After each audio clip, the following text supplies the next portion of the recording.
Nang malaman ng ama ni Lasty ang mga kinahaharap niyang problema sa paaralan, agad niya itong kinausap. Sa kabila ng takot at pagkahiya, buong pusong sinamahan siya ng ama at hinikayat na bumalik. Nagbigay ito ng pag-asa kay Lasty, isang init na nagtulak sa kanya upang muling sumubok. Binigyan siya ng kanyang ama ng lakas ng loob at sa suporta nito, nalampasan ni Lasty ang kanyang mga takot at muling bumalik sa paaralan. Buong sipag siyang nag-aral, nakatapos sa grade 1 at nang mag-grade 2, lumipat siya sa isang bagong paaralan. Sa lugar na iyon, masaya niyang natagpuan ang bagong mga kaibigan na nagbigay sa kanya ng kasiyahan at kumpiyansa. Taon-taon, patuloy siyang nagtagumpay at natapos niya ang grades 2, 3 at 4 habang lumalakas ang kanyang tiwala sa sarili. Isang araw, bumalik ang ina ni Lasty mula sa ibang bansa para sa isang maikling bakasyon. Sa kanyang pagdating, may dala siyang isang nakakagulat na balita. Siya'y buntis, isang biyayang natuklasan lamang niya nang makabalik na siya sa trabaho sa ibang bansa.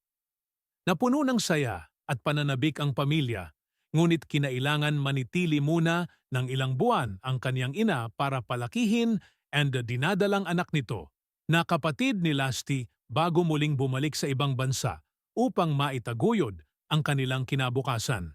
Gayunpaman, umaasa ang silang magkakapatid na hindi na muling lumayo ang kanilang ina para muling magtrabaho sa ibang bansa ang kanilang ina.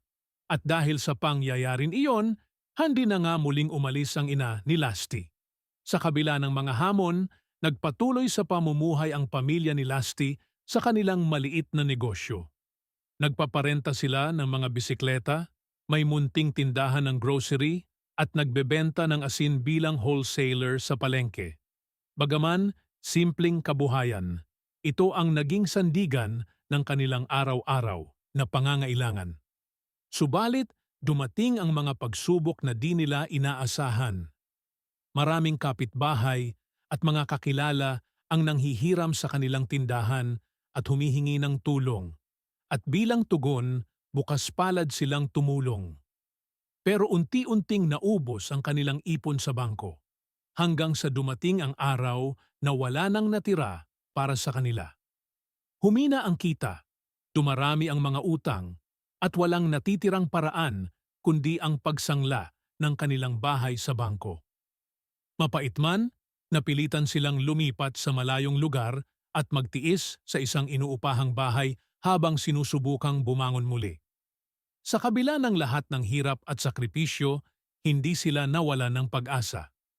Patuloy silang umaasang, sa darating na panahon, ay muling babalik ang ginhawa at makakamtan nila ang dating buhay na minsang nasa kanila.